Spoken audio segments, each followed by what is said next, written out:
If you hold Ripple XRP, then you have the unique opportunity to join the top 1%, to join the richest people in your nation and potentially worldwide at a fraction of the cost and investment capital that it would require in other markets. And yes, XRP can be the key to unlocking this future for yourself. This makes it a better investment than real estate, fixed income vehicles, and even Bitcoin and Ethereum, because these markets are already far larger and will likely require far more time and capital to see the same types of percentage gains that you can see with XRP. So if you know about XRP, believe in XRP, and want to know just how much you should hold for it to radically change your life, then you're going to want to pay attention, because in this video I'll be covering 5 reasons why XRP is still one of the best crypto investments in the market with insane amounts of earning potential. I'll also be covering exactly how much US dollars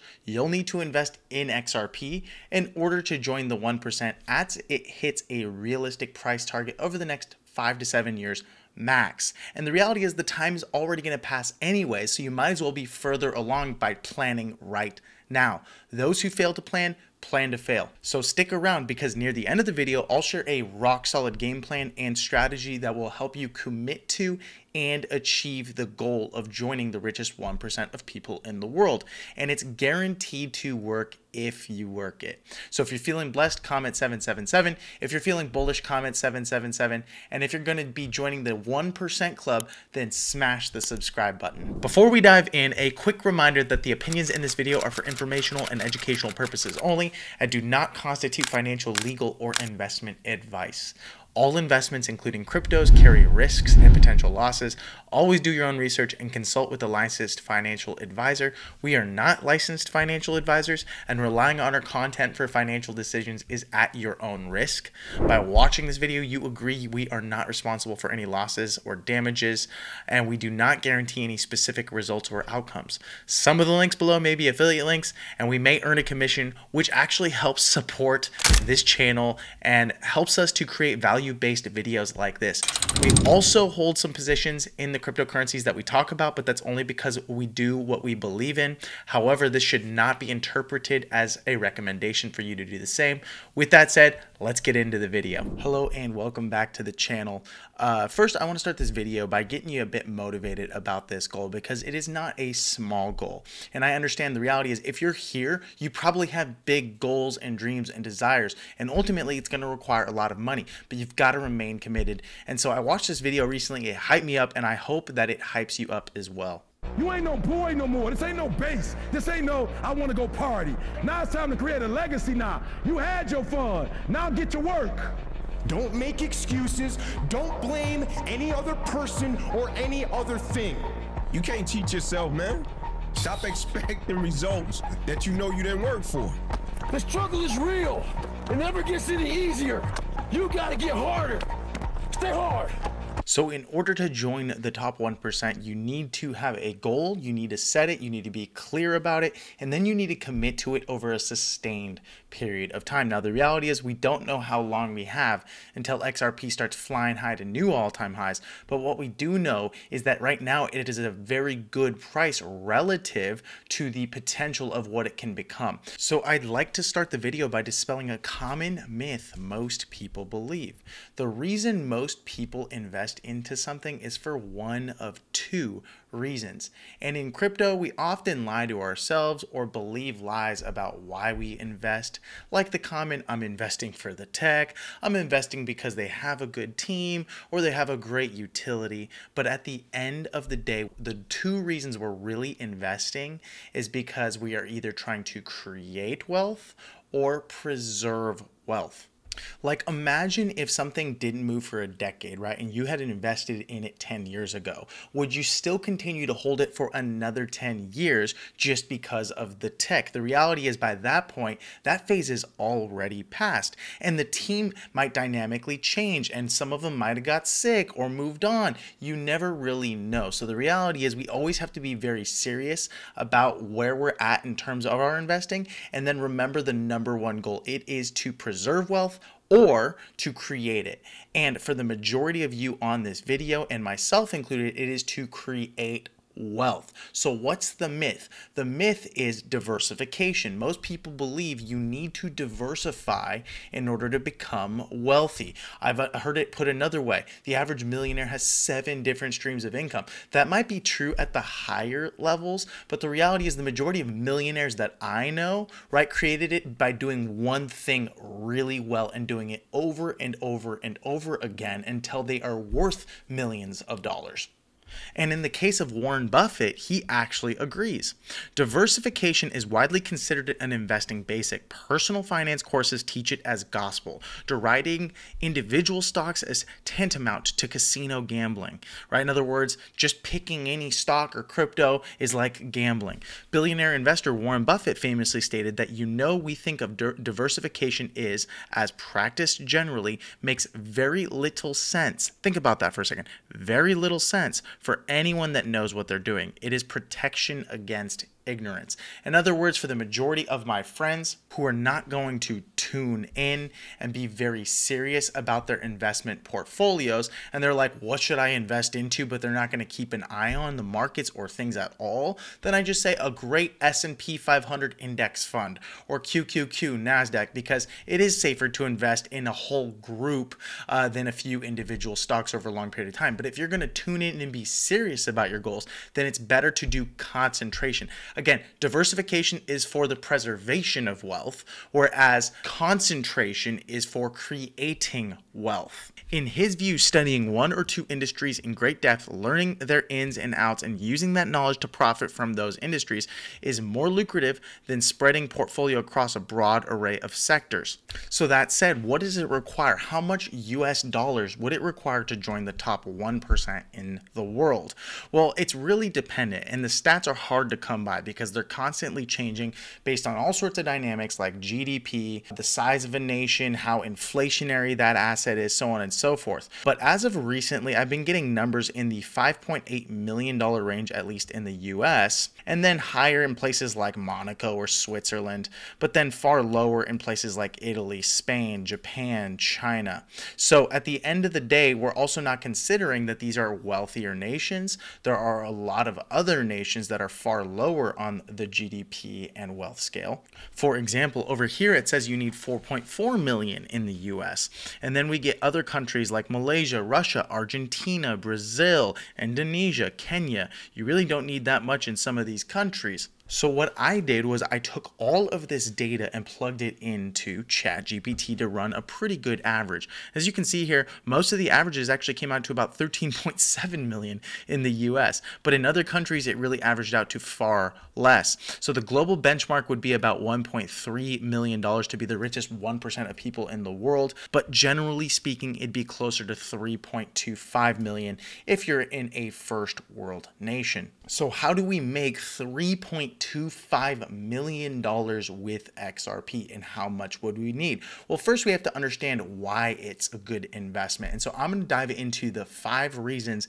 it is a good investment for the next decade and arguably the next 3 to 5 years. Starting with the first reason XRP is a good investment, it is in a dominant trending asset class, or as Kevin O'Leary would put it, the 12th sector of the market. So what exactly does that mean? Well, in investing and in day trading, it doesn't really matter. Any pro will tell you trade with the trend, right? The trend is your friend, and as the whole saying goes, till the bend at the end. Well, the reality is you don't want to invest into something that is near to the end of its trend just because it's already reached the majority of its growth, its trajectory, and now it's going to start topping off. It's no longer going to have that parabolic phase, right? So when you really think about it, you want to invest into the early portion of the trend in the same way you think about waves. I want to be in the water paddling with the wave before it forms so I can catch it properly. If I'm out of the water, I won't catch it. If I paddle a little too late, right, I'm not going to catch it. I'm not going to hit the wave and surf it properly. So in the same manner, you want to invest in a younger trend that's here to stay. When you really think about trends in AI, when you think about trends in technology, when you think about trends in terms of critical mass around, the internet and cell phones, at one point in time, these were nascent technologies. They were young. There weren't weren't that many users. The early investors and the people that learned how to build companies or utilize these tools and technologies won the most. Well, in similar fashion, right, Bitcoin was the very first, but ultimately it's setting the standard for a long-term trajectory and uptrend. And we can see it here just based on volume alone. Back here, right, we had about $10 million in 2011 that looked like a lot of volume. And then what happened was, as the price continued climbing up, it required $200 million of volume in order to hit new all-time highs. In similar fashion, 300 million, so on and so forth. And as you look back here, all of these little waves look far smaller than the long-term trend. You see how the volume just continues climbing and climbing, and the next wave looks bigger and bigger and bigger. This is what I would define as a long-term trending asset, and in particular, this is setting the standard and creating the stage for a trending market or a sector like crypto. And in particular, XRP being smaller relative to Bitcoin has a major shot at winning in this trend.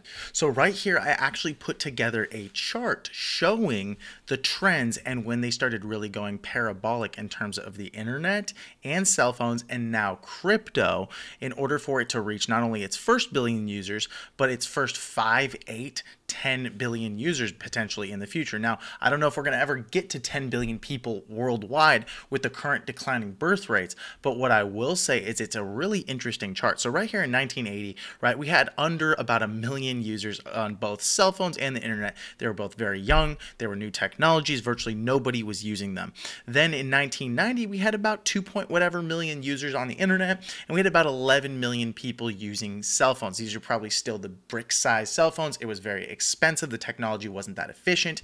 Then in 2000, we started seeing some real growth. You notice this little growth curve now. We're starting to see the internet at 409 million users, cell phones at 740 million users. We hit 1 billion users sometime in probably 2003 to 2005 on cell phones. And notice how cell phones really started to take off. Internet took a little bit longer. And that's usually because there's less infrastructure for one versus the other, right? Cell phones seemed like a really easy play for the masses, and so companies invested in that technology. And then here in 2010, we started hitting 1.9 billion users on the internet, 5 billion users on cell phones, so on and so forth. So I would say between the periods of 2000 to 2020 is when we saw the wave really take off, and it got to the point where cell phones started declining in terms of the rate of growth, right? And now they are in this range where it's like, if I still invested in cell phones, it's not that people can't get a second cell phone or third cell phone. It's the fact that we're getting to the point where there's not really as much of an investment earning opportunity here. There's not as much potential, if you will. Well, in similar fashion, this orange line is crypto. And as you can see here, by 2025, and actually currently, we have about 500 to 560 million users. So right here is where we're starting to do some projections. And what I looked at in terms of projections was pretty interesting and shocking. By 2035, we should have about 3.5 billion users using either cryptos as a technology inside of their, tools and the way that they do business and in the internet, or investing in it. By 2040, we should have about 5 billion users, and it's potential that this trend can actually be different. It can go far higher. We really don't know because we're talking well into the future. We're talking about 15 years. But when you look at the trends and the rates of adoption, crypto looks really similar to the cell phones and internet wave. It might not be as crazy of a curve to the upside and as quick, but it is here to stay. It's not going away, right? If it was a bubble, Bitcoin would have already crashed to near zero. So we are in the right market and in the right trend. Reason number 2 to invest into XRP, it is extremely efficient as a blockchain relative to like Bitcoin or Ethereum. So currently the Bitcoin hash rate is very dependent upon the market dynamics, global economic situations around leaderships, politics, you name it, and obviously demand. We're at about an average of 153.8 terawatt hours per year. Now here, and again, we're on University of Cambridge, so the data is pretty solid. You can see here Bitcoin ranks in terms of energy consumption between Poland, Malaysia, Ukraine, Pakistan, Egypt, Egypt, all of these countries. And so we're sitting at about 100% of Bitcoin, whereas a country like Norway, right, the entire country produces less energy consumption than Bitcoin at about 130.84 terawatt hours. So Bitcoin is not exactly an energy efficient blockchain. So what I did was I put together a chart to show just the range and scale of how much more efficient XRP is in terms of its energy requirements versus Bitcoin. So here you would have this big blue dot representing the country of Norway. And in terms of its total volume or land mass, right here you would have this little dot. I don't know if you can see it, but I literally denoted it as dot. So this would be the energy requirements of Bitcoin in order for that network to operate. This would be the energy requirements of XRP relative to Bitcoin based on its energy requirements over the same period of time of a year. In other words, it is 61,000 times more efficient. If you had one sun, XRP, right, you would, in XRP was, this Earth, and this Bitcoin was the sun, then you could fit 8.357 million Earths inside of this one Bitcoin sun, right? In other words, it is actually far larger, the energy requirements of Bitcoin, than even the normal scale. The normal scale of how many Earths you can fit in the sun is actually 1.3 million Earths. And by the way, this dot, it was so hard to see on the original scale that it's actually 100 times smaller than this. In other words, the amount of landmass in order for XRP to operate would be about the size of 57 homes for the year, whereas here we have the entire landmass of Norway. So this right here, this dot should be 100 times smaller. This is such an insane comparison. It's kind of hard to really think about or wrap our minds around, but that's how much more efficient XRP is. And it's no secret major investment companies and managers like BlackRock are very committed to developing and living in a world where there are infrastructure investments that are funding the low carbon transition. By the 2040s, we estimate that low carbon investment will account for up to 80% of energy spending, up from 64% now. In other words, this is a commitment that not only BlackRock has, but a lot of fund managers and money managers have, which means they are going to want to get behind products and blockchains like XRP and Ripple. The third reason to invest in XRP is because they have a very strong line of products. And in this recent article directly from the Ripple website, from Monica Long, the president, they actually state all of the different things that they do and how they've evolved over the last decade. But they offer cross-border payments. They offer obviously the asset of XRP. They have a Ripple payments product. They acquired a custodian that has a lot of licenses. They're going to launch a stable coin. They have a global payout network. They have institutional DeFi through their XRPL ledger. And by the way, it's not just for institutions, it's also for you and I. They have DEXs, they have auto bridging, they have pathfinding. They have all of these different products that are ultimately going to serve both consumers, people like me and you, and institutions. And they're really focused primarily on institutions because that's where all the money is. And then institutions are going to be there to serve the customer or the consumer, me and you. The fourth reason to invest in XRP is because they have a freaking stacked team. And although many of you might have heard these names or know these people, most people don't actually know their background. Brad Garlinghouse, the CEO, used to work at a company called Hightail. From 2009 to 2012, he was the president of consumer applications at AOL, massive company back then.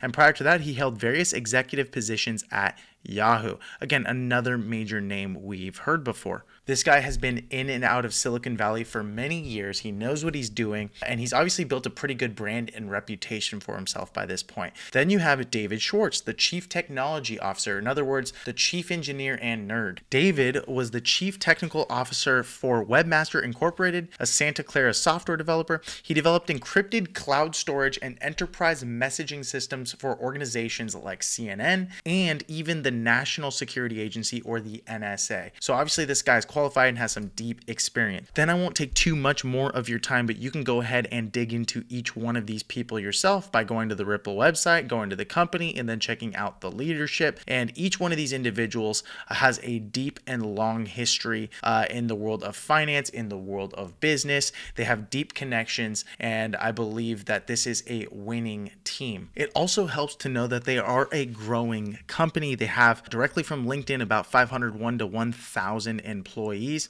If you go to the jobs section, you can see that they're currently hiring as late as 5 days ago, a week ago, 4 days ago. They're looking for all of these people, which means they obviously have a bit of a war chest. They have some money they're sitting on. They're developing new things. That's a good sign that the team is going in the right direction. The last reason is because XRP has actually been in the top 10 cryptos by market cap over the last 10 years. And we're talking a really young industry. Bitcoin started getting mined in 2009. It wasn't until about 2010 that there was a viable market for it. So that's about as far back as we have data, which is 14 years. In 2014, XRP really entered the scene as a crypto that was here to stay. And I actually have the data and numbers for you. So I went ahead and grabbed the snapshots from January 1st of 2014 and then the 1st of January from every year thereafter. So we have January 2014, January 2015, 16, 17, 18, so on and so forth, right, to present day. And you can see that XRP would range between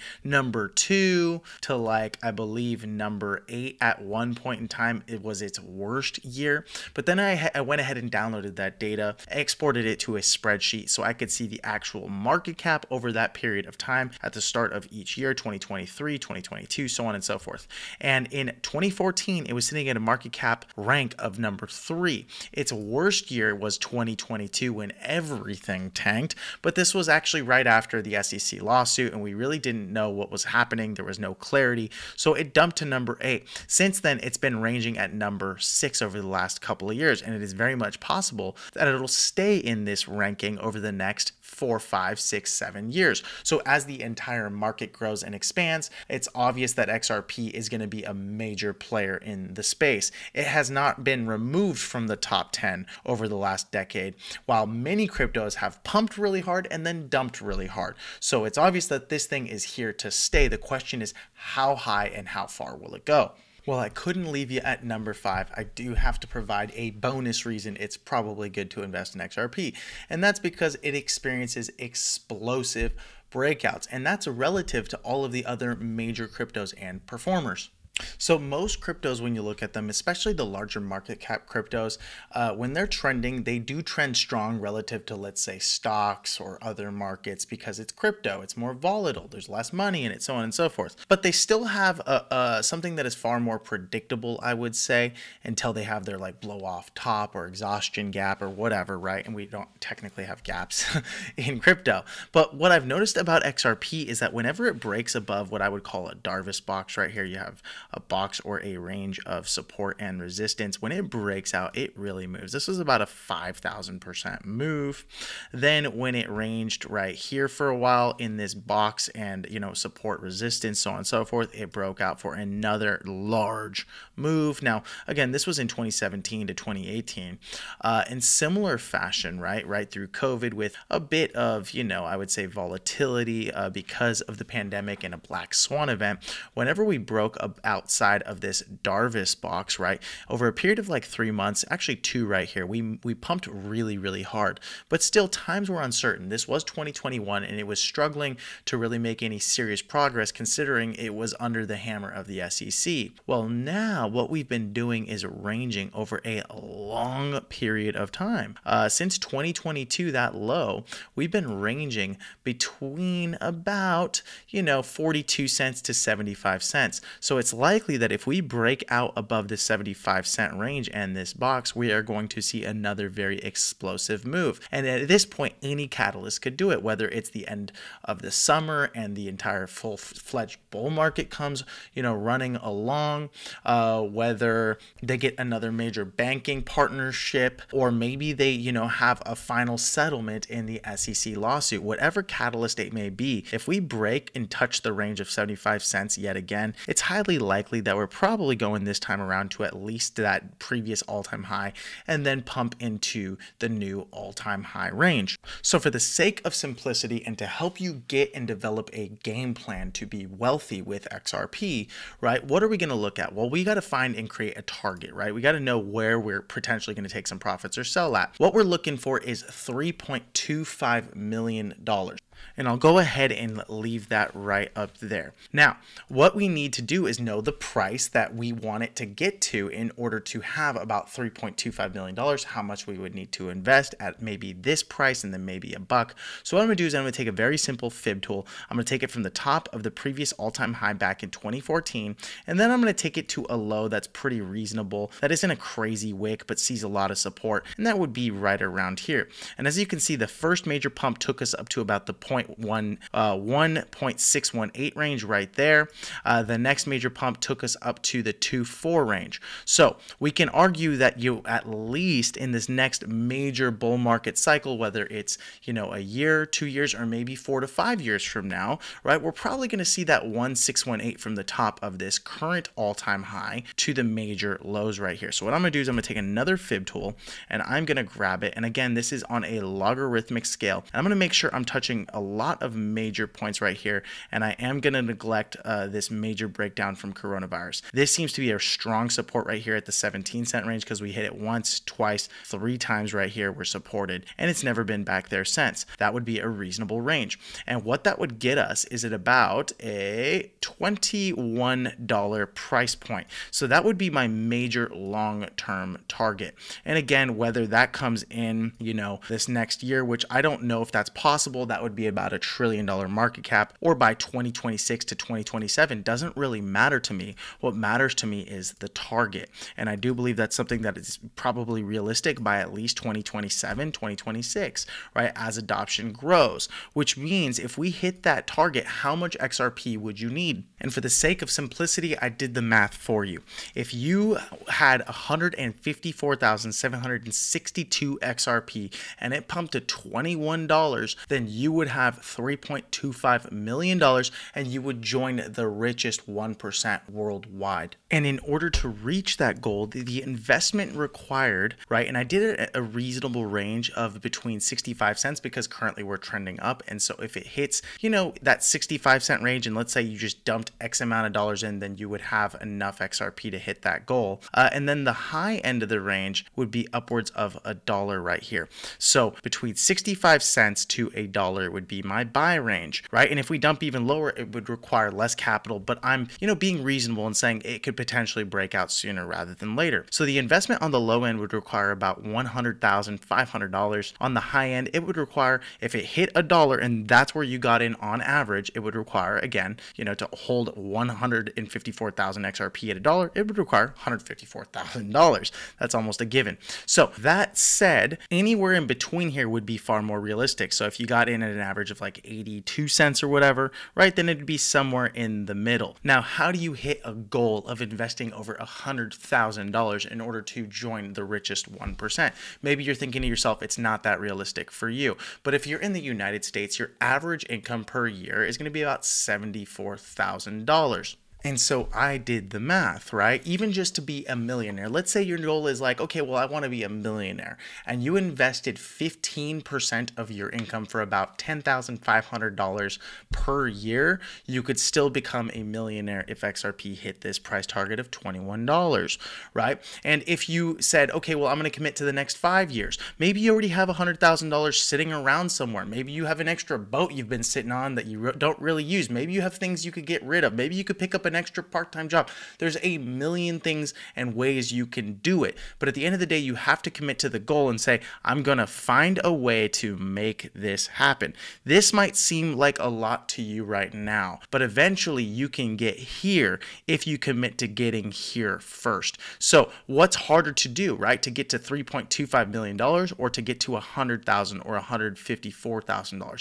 I'll tell you, these goals are a heck of a lot easier. Again, those who fail to plan to fail. So however you want to do it, ultimately it just requires you putting away a bit of capital. And I'm not telling you, I'm not being your financial advisor, I'm not telling you do one thing that maybe you shouldn't do. What I'm telling you is commit to a game plan and you can win. So if you enjoyed the video, go ahead and smash that subscribe button. It really helps the channel out. And then go to the description below and go to bullrunners.com to discover how to earn more crypto in less than 10 minutes with the #1 play to earn XRP game. Maybe this could be the thing and the key for you that helps you earn a little bit of that extra income to invest into XRP and become one of the richest 1%. So if you enjoyed the video, like it, leave us a comment, and I look forward to seeing you in the next video. Goodbye, my friend.